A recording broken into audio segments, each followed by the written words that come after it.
Звернення номер 20. Люди, не спішіть до хати, залишивши сьогодні багато невирішених проблем.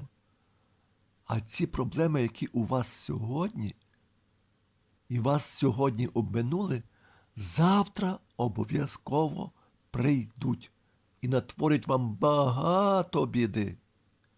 Допомагайте одні одним у вирішенні проблем, бо по-іншому ці проблеми кожного з вас окремо